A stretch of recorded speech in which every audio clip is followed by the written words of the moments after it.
But if I lay down and I play dead and I stay dead, maybe you'll get sick of being the monster. Assalamualaikum warahmatullahi wabarakatuh.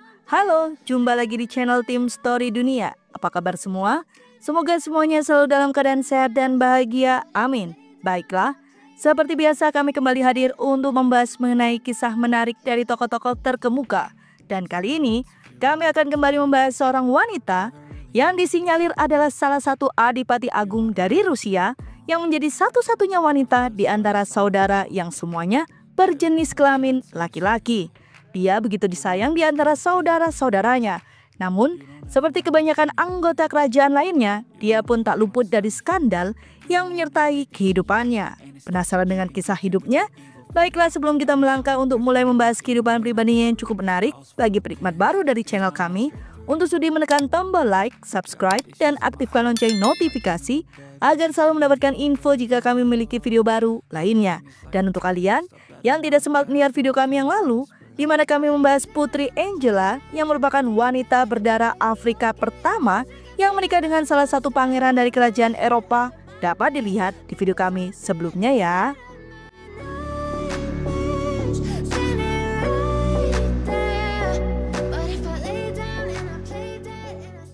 Adipati Agung Anastasia Mikhailovna lahir di Istana Peterhof pada tanggal 28 Juli 1860.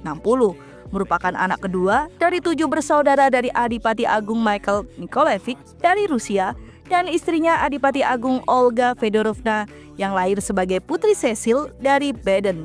Ia baru berusia 2 tahun ketika ayahnya diangkat menjadi Raja Muda Kaukasus dan keluarganya pindah ke Georgia. Anastasia Mikhailovna tumbuh di istana ayahnya di Tiflis di tengah suasana Kaukasus yang liar dan keras. Keluarganya tinggal di istana yang besar dan juga memiliki tanah pedesaan di dekat Borjomi. Juga ada tempat tinggal musim panas di Mikhailovskoye dan ada pula properti keluarga di dekat Saint Petersburg dan tempat tinggal di Laut Hitam. Di lingkungan keluarga, Anastasia biasa dipanggil dengan sebutan Stacy. Anastasia Mikhailovna adalah satu-satunya anak perempuan di antara 7 bersaudara. Ia menjadi objek pengabdian tidak hanya sebagai kesayangan ayahnya, tetapi juga dimanjakan oleh ke-6 saudaranya. Ayahnya disibukkan dengan kegiatan militer dan pemerintahannya, sementara ibunya seorang yang sangat disiplin, tidak menunjukkan kasih sayang dan membesarkan anak-anaknya dengan tangan besi. Saudara-saudaranya menemukan dalam diri Anastasia jalan keluar untuk cinta dan kelembutan yang sangat kurang pada orang tua mereka. Anastasia sangat dekat dengan saudara laki-lakinya yang tertua, yakni Nicholas Mikhailovich, yang memiliki minat yang sama terhadap seni. Ia tumbuh menjadi orang yang sangat mandiri, cerdas, dan berkemauan keras dengan kepribadian yang hangat dan bahagia. Tinggi dan ramping, dia memiliki rambut hitam dan mata hijau oriental.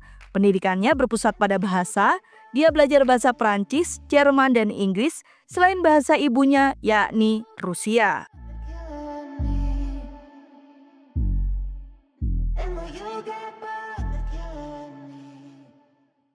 Pada tahun 1878, saat Anastasia belum berusia 18 tahun, ibunya dan Adipati Agung Maria Pavlovna, istri Adipati Agung Vladimir Alexandrovich, mengatur pernikahannya dengan kakak tertua Maria, yakni Frederick Franz, Adipati Agung Mecklenburg-Schwerin. Ia berusia 27 tahun dan merupakan pewaris Adipati Agung Mecklenburg-Schwerin. Nenek mereka, Putri Alexandrine dan Charlotte dari Prusia, adalah saudara perempuan. Dan Frederick Franz juga merupakan keturunan langsung dari Tsar Paul I dari Rusia. Pada musim semi tahun 1878, Pangeran Frederick Franz tiba di Tiflis untuk melamarnya. Ia kaya, pewaris Kadipaten Agung Jerman, dan baik hati, tetapi kesehatannya buruk, menderita asma, ruam, dan jantung lemah. Pertunangan itu ditentang oleh saudara-saudara Anastasia yang tidak ingin berpisah darinya. Anastasia sendiri tidak senang dengan tunangannya, karena ia merasa ngeri dengan kondisi kulitnya. Ia sering mengalami serangan eksim berkala di wajah dan tubuhnya, yang membuatnya harus menyendiri untuk waktu yang lama. Seperti yang sering terjadi pada pernikahan dinasti, ia tidak diberi pilihan oleh orang tuanya yang ingin mengamankan posisi yang baik untuknya. Meskipun demikian, pertunangan diumumkan pada tanggal 4 Mei dan pada bulan Oktober, Anastasia dan keluarganya pergi ke Saint Petersburg untuk mempersiapkan pernikahan. Pernikahan tersebut berlangsung pada tanggal 24 Januari 1879 di Istana Musim Dingin, dan ia diserahkan oleh pamannya, yakni Tsar Alexander II. Pertama-tama ada upacara ortodoks dan kemudian upacara Protestan.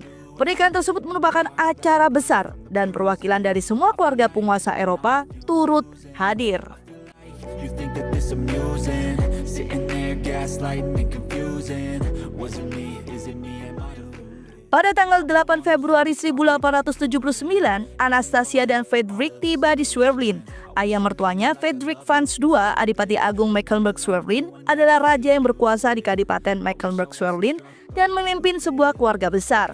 Pasangan muda itu menetap di Marienspalais, tetapi Anastasia tidak diizinkan untuk menata apartemennya sesuai dengan seleranya sendiri. Dia rindu kampung halaman dan menemukan istana yang ketat dan kuno serta suasana yang menindas. Meskipun ibunya sendiri adalah orang Jerman, Anastasia Mikhailovna tidak pernah bisa mengatasi rasa tidak sukanya terhadap negara yang telah mengadopsinya tersebut. Dia segera hamil dan anak pertamanya, yakni Alexandrine, lahir pada tahun pertama pernikahannya. Kesehatan suaminya yang buruk memberinya alasan yang sempurna untuk menghabiskan waktu sedikit mungkin di Schwerin. Dia sering bepergian mengunjungi keluarganya di Rusia dan menghabiskan waktu lama di luar negeri, mencari iklim hangat untuk mengobati penyakit suaminya di Italia Selatan dan Prancis. Mereka tinggal di Palermo ketika pada tahun 1882 anak kedua, yakni Frederick Franz, lahir. Meninggalnya ayah mertuanya pada tanggal 15 April 1883 dan naiknya suaminya sebagai Adipati Agung Frederick Franz III dari Mecklenburg-Schwerin memaksa mereka untuk kembali ke Schwerin, di mana Anastasia dibenci karena sering absen. Awalnya ia menikmati posisi barunya sebagai istri Adipati Agung yang berkuasa dan tinggal di apartemen mewah di Kastil Schwerin. Namun segera setelah itu ia ingin kembali ke Italia atau Prancis. Penduduk Mecklenburg-Schwerin tidak ingin penguasa mereka tinggal di tempat lain. Dan Anastasia dikritik habis-habisan. Sebuah kompromi tercapai.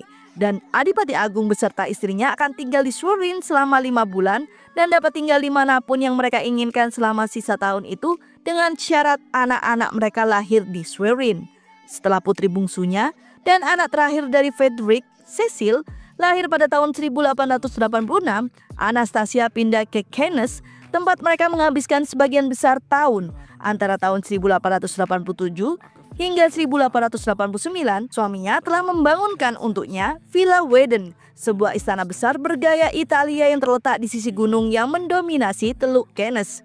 Mereka tinggal di sana setiap tahun dari November hingga Mei, singgah di Paris dalam perjalanan kembali ke Jerman. Grand Duchess Anastasia Mikhailovna menghabiskan waktu sesedikit mungkin di Kastil Schwerin pada musim panas, lebih memilih tempat tinggalnya di Gelbensande, sebuah pondok berburu yang dibangun pada tahun 1886 dengan gaya pondok Inggris di dekat Laut Baltik. Ia membesarkan anak-anaknya dengan kesederhanaan yang lebih banyak kebebasan daripada yang ia terima dari orang tuanya dan akan menjaga hubungan dekat dengan mereka. Ia berbicara bahasa Prancis kepada suaminya dan bahasa Inggris kepada anak-anaknya. Ia adalah pemain tenis yang bersemangat dengan lapangan tenisnya sendiri di Villa Weiden. Ia menyukai musik Italia, khususnya opera Puccini dan teater. Surat-suratnya yang masih ada menunjukkan pribadi yang hangat dan penuh perhatian, yang tampaknya selalu bahagia dengan kehidupannya. Ia sering mengunjungi banyak bangsawan Eropa lainnya yang tinggal di Riviera. Orang tua dan saudara laki-lakinya juga sering berkunjung. Ibunya meninggal karena serangan jantung pada tahun 1891 dan Anastasia tetap sangat dekat dengan ayahnya yang duda dan saudara-saudaranya, terutama dua saudara tertuanya, yakni Nicholas dan Michael. Anastasia menghabiskan banyak uang dari pendapatan Adipati Agung dan mas kawinnya sendiri yang membuatnya dikritik secara luas. Ia menyukai kehidupan bermasyarakat dan sering mengunjungi meja judi Monte Carlo. Kehilangan sejumlah besar uang di kasino, tetapi terlepas dari kemewahannya, ia tidak pernah kehilangan kasih sayang suaminya. Never really know just what you want. With you I don't ever feel calm. I can feel the sweat and... Selama bertahun-tahun, kesehatan suaminya semakin memburuk, tetapi kematiannya yang tiba-tiba menjadi skandal kerajaan. Pada dini hari tanggal 10 April 1897, Adipati Agung Frederick Franz ditemukan pingsan di dasar tembok penahan villa setinggi 25 kaki oleh kusirnya di jalan di bawah tembok pembatas yang dihiasi mawar yang mengelilingi taman villa. Adipati Agung jelas telah melompat untuk mencoba mengakhiri hidupnya.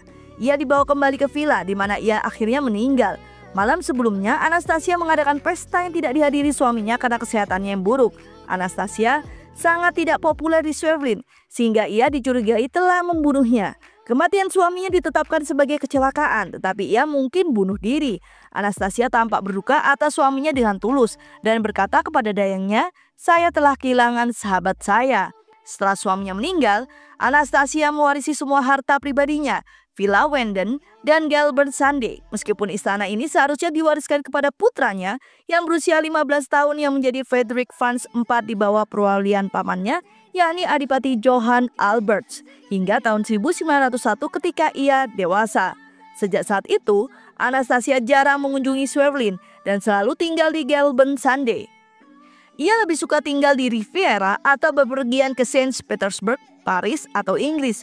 Pada tahun 1898, putri sulungnya, Alexandrine, menikah dengan pewaris mahkota Denmark yang kemudian menjadi Raja Christian X dari Denmark. Baru berusia 36 tahun, kini ia telah menjadi janda. Kehidupan Anastasia kembali terguncang oleh skandal.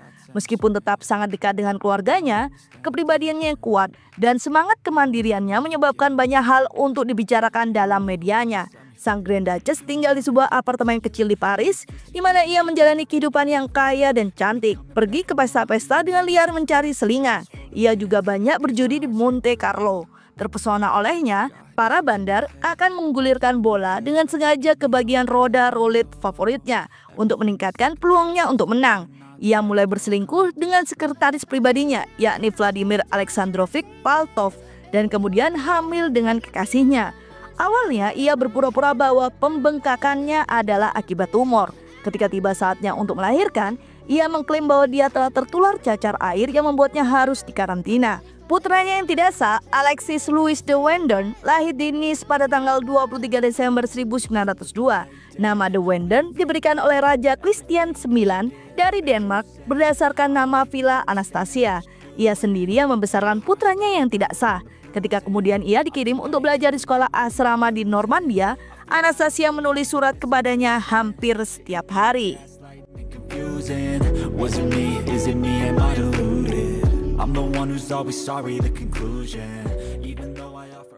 Pada tahun-tahun berikutnya, anak-anak Anastasia menikah. Putranya Frederick Franz IV menikah pada tahun 1904. Grand Duchess Anastasia sangat tidak populer di Jerman karena simpatinya terhadap Prancis. Kaisar Wilhelm II dari Jerman khususnya tidak menyukainya. Dan ketika pada bulan Juni 1905, putri bungsu Anastasia yang bernama Cecil menikah dengan putra sulung Wilhelm, yakni yang juga bernama serupa yakni Wilhelm putra mahkota Jerman, Anastasia diizinkan datang ke istana Berlin hanya 2 kali.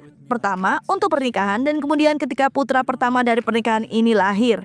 Dia disarankan untuk tidak pernah tinggal di dekat putrinya. Ayah Anastasia, Grand Duke Michael Nikolaevich dari Rusia, mengalami stroke beberapa tahun sebelumnya dan pindah untuk tinggal di dekatnya di Perancis Selatan. Setelah ayahnya meninggal pada tahun 1909, ia mewarisi kekayaan yang sangat besar.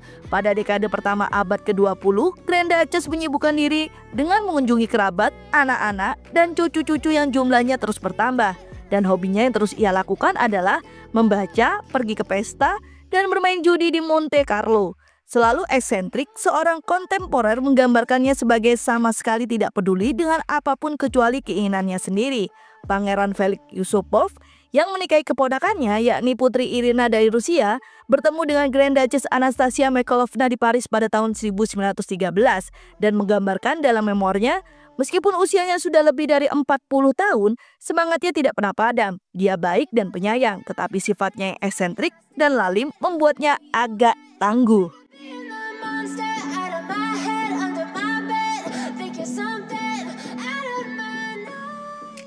Pada musim panas tahun 1914, tepat sebelum Perang Dunia I meletus, Adipati Agung Anastasia mengunjungi saudara laki-lakinya, Adipati Agung Michael Mikhailovich dari Rusia, dan keluarganya di Inggris. Ketika banyak orang menyambut gembira pecahnya perang, setelah ultimatum Austria, ia menulis surat kepada Tsar Nicholas II. Saya berharap perang tidak akan terjadi dan kita bahkan dapat mengatakan mungkin dalam beberapa hari kita semua akan bersama lagi. Konflik tersebut menempatkannya dalam situasi yang mengerikan. Dua dari anaknya berpihak pada Jerman, sementara saudara-saudaranya di Rusia berjuang untuk mengalahkan blok sentral. Secara teknis, Anastasia adalah seorang putri Jerman dan tidak dapat tinggal di Perancis, negara yang berperang melawan Jerman, atau kembali ke Sueblit yang sekarang menjadi musuh negara asalnya Rusia. Oleh karena itu, ia memutuskan untuk menetap di Swiss yang netral. Ia menghabiskan tahun-tahun perang dengan tinggal di Hotel Savoy di Lausanne dan memberikan vilanya di Cannes untuk digunakan sebagai rumah sakit bagi perwira yang terluka dari pasukan ekspedisi Rusia di Perancis. Selama perang, ia berhasil mendapatkan berita tentang putrinya Cecily dan putranya Frederick Franz melalui putrinya Alexandrine, ratu di Denmark yang netral. Bolshevik membunuh 3 saudaranya, yakni Adipati Agung Nicholas, George, dan Sergei selama revolusi Rusia. Jatuhnya monarki Jerman setelah perang mengakibatkan hilangnya mahkota bagi putranya di Sueblit dan putrinya Cecily di Jerman. Setelah perang berakhir, Grand Duchess Anastasia memutuskan untuk kembali ke Prancis. Ia tidak dapat kembali sebagai seorang putri Jerman dan dengan paspor Rusia miliknya, ia menyelinap ke dalam negeri bersama rombongan sepupunya Putri Catherine Yoriskaya yang merupakan pengungsi di Lausanne dan sedang menuju Nice. Sesampainya di Prancis, Grand Duchess Anastasia pindah ke Villa Fantasia di Aix dekat Cannes. Di sana ia menghabiskan tahun-tahun terakhirnya, melanjutkan kehidupan sosialnya yang lama, dan pada minggu pertama bulan Maret 1922, tak lama setelah menghadiri pesta yang diadakan oleh keponakannya, yakni Grand Duke Andrei Vladimirovich di Cap d'Ail, ia merasa sakit. Ia menderita stroke dan meninggal pada tanggal 11 Maret 1922 di Aix. Ia berusia 61 tahun kala itu. Dengan kematiannya, anak-anaknya dipersatukan kembali untuk pertama kalinya sejak tahun 1914. Putra kandungnya yang tidak sah, Alexis Louis de Wenden, tetap tinggal di Prancis. Ia kemudian dimakamkan di samping suaminya di Ludwigslust. Baiklah, itu adalah cerita dari Grand Duchess Anastasia yang merupakan orang paling disayang oleh saudara-saudaranya. Semoga cerita kami selalu dapat menjadi hiburan yang syarat akan informatif, dan tentunya kami selalu menunggu saran dan komentar dari para penikmat Tim Story Dunia. Dan seperti biasa, nantikan cerita menarik lainnya di channel Tim Story Dunia. Wassalamualaikum warahmatullahi wabarakatuh.